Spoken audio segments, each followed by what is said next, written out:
இன்றே டவுன்லோட் செய்து உங்கள் ஃபேவரட் ஷோக்களை என்ஜாய் பண்ணுங்க.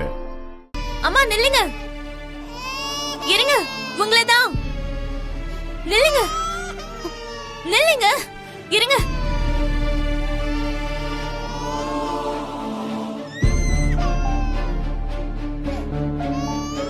காதல விழல, குழந்தைய அங்கேயே விட்டுட்டு நீங்க பாட்டுக்கு போயிட்டு இருக்கீங்க. என் குழந்தைய என்கிட்ட வச்சு வளர்க்குற கொடுப்பன எனக்கு இல்லம்மா. வளர்க்க முடியலன்னு தூக்கி போட்டுட்டு கிளம்ப போறீங்களா? நீங்க ஒரு நல்ல தாய் தான். மத்தவங்க மாதிரி குப்பை தொட்டிலையோ இல்ல சாக்கடையிலயோ தூக்கி போட்டுட்டு போகாம பஸ்ல விட்டுட்டு கிளம்பி போறீங்க.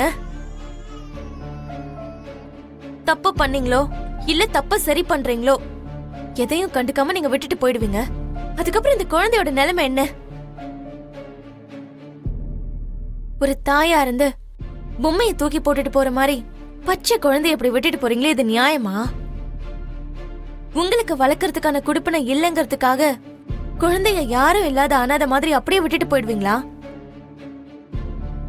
யாரும் இத கண்டுக்காம பாக்குறவங்க எல்லாரும் நமக்கு எதுக்கு இந்த வேலைன்னு விட்டுட்டா இந்த குழந்தை நிலைமை என்ன ஆகும்? பசியில குளிர்ல அழுது அழுது கடைசியில இந்த குழந்தை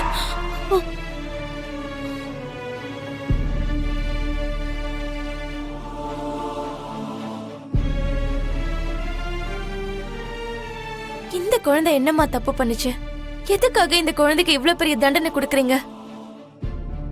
பெத்த தாயான நீங்களே உங்க கையால அனாதைங்கிற தலைவிதியை எழுதிட்டு இப்படி விட்டுட்டு போறீங்களே. தாய்ங்கிறவ உயிர் கொடுக்கறவளா தான் இருக்கணும், உயிரை எடுக்கிறவளா இருக்க கூடாது. எதுக்காக பச்சை குழந்தைய இப்படி விட்டுட்டு அம்மாங்கிற வார்த்தைக்கே வேற அர்த்தங்களை கொடுக்கணும்னு நினைக்கிறீங்க? தனக்கு உயிர் போனாலும் குழந்தை நல்லா இருக்கணும்னு நினைக்கிறவ தான் தாய். குழந்தைய வளர்க்கிற குடுப்பனை இல்லைன்னு தெரிஞ்சதுக்கு அப்புறம் எதுக்காக குழந்தைய பெத்துக்கணும்? எப்படி போனாலும் எனக்கு கவலை இல்லைன்னு அப்படியே போறவ ஒரு தாய் இல்லைல்ல.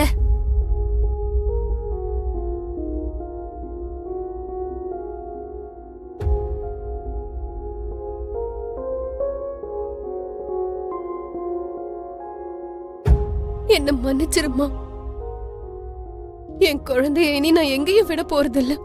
எப்படியாவது கஷ்டப்பட்டு என் குழந்தைய நானே காப்பாத்திக்கிறேன்.